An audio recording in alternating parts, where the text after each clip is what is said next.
also marked the first time we tried experimentation.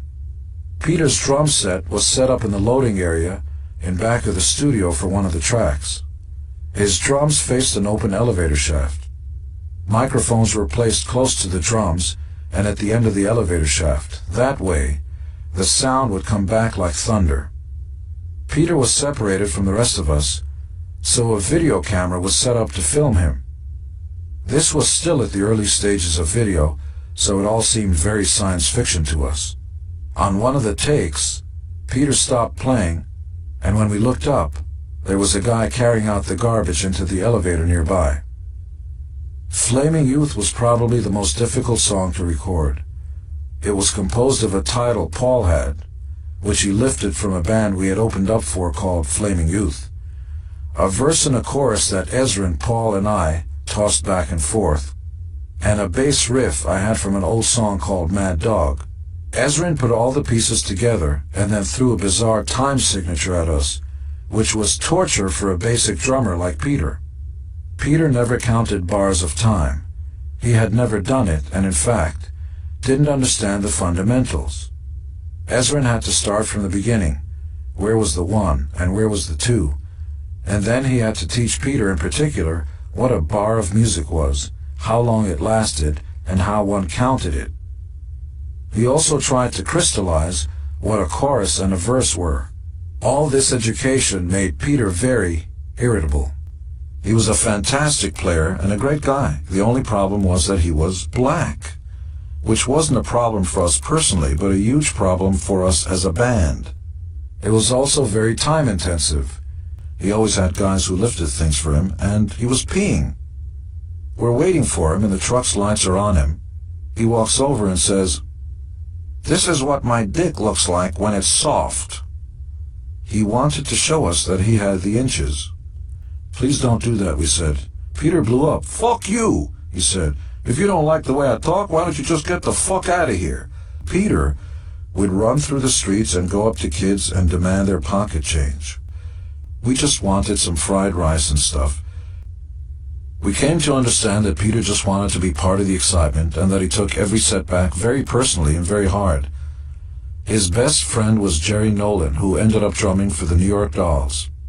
The old Dolls drummer had died from a heroin overdose, and when they went out to hire a new one, Peter hoped that he would get the gig. He didn't, and he didn't take the disappointment well.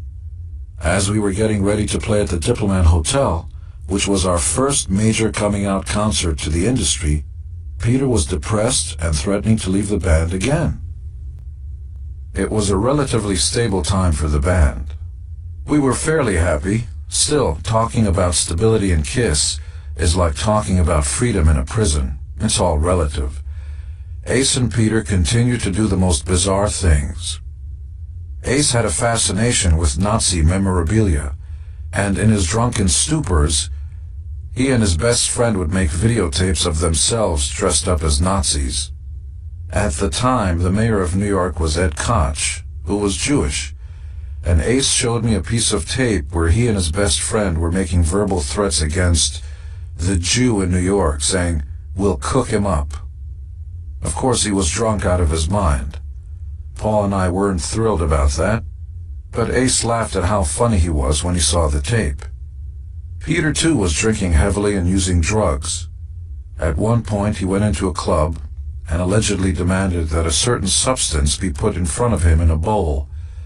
The owner of the club refused, so Peter tried to intimidate him, but nothing happened. Again, he was all bark and no bite. This was how he liked to do business, with intimidation and bluster. Despite all this hassle, Paul and I stayed loyal to the band. No matter what the lunacy was, the band was together. In retrospect, it might have been a mistake. We would have saved ourselves a ton of headaches if, at the first sign of trouble, we had made changes in the band. Throughout this time, Ace and Peter were begging us to do exactly that. Later, when Ace made his solo album, he went on record and said that if he hadn't left the band, he would have killed himself, because he said he wasn't allowed creative freedom within Kiss. But once he left the band, he went bankrupt, filed Chapter 11, and became a bigger drug addict than he ever had been, I'm sorry to say. Ace, God bless him, has told me he believes in extraterrestrials, ghosts, karma, and other bizarre things. He has a lucky number, which is 27. If he gets change from a cashier and he's got 2 pennies and a quarter, he'll stare at them until you ask him what he's doing, and then he'll say, "Look, if you add up these coins, they become 27.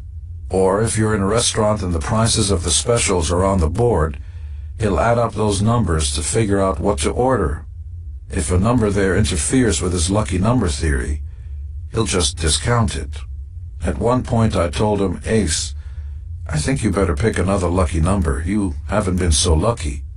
But he doesn't understand. He's the kind of guy who will come back from Las Vegas and tell you about how much money he's won without saying a word about how much he's lost. By that time, Peter was our biggest liability because he had become dependent on chemicals. Ironically, Vinny decided that even though he produced Peter's record, he didn't think Peter was good enough to drum on a Kiss record.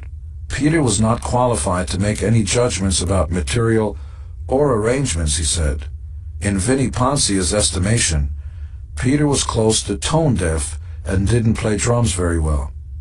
At times I have reassessed my criticisms of Ace and Peter. Sometimes I have to remind myself that everybody has their cross to bear.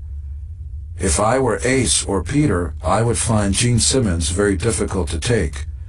I've never been high, except in a dentist chair and that one incident with the brownies, and I don't have much use for small talk. Whenever I spoke to Ace and Peter, it was to get information: who, what, why, when, where, and how. They just didn't deal well with that. We would have numerous meetings before a tour or recording session, and they just couldn't sit still. They'd be cracking jokes and throwing food at each other, and every time at the end of the meeting they would ask me, "What was that about? What were you saying?" Or a day later they would ask, "Okay, when are we going to talk about the album?" And I would have to explain that we had talked about it, and that they had agreed to certain terms. Nothing would stick. Ace and Peter didn't take notes, didn't read memos. It was a bull in the china shop situation. They would come into a room not knowing where anything was, and figured that whatever was going to happen was going to happen. This was always a problem, but in 1979 the stakes were much higher. By that time, Kiss was a big, fat, bloated beast.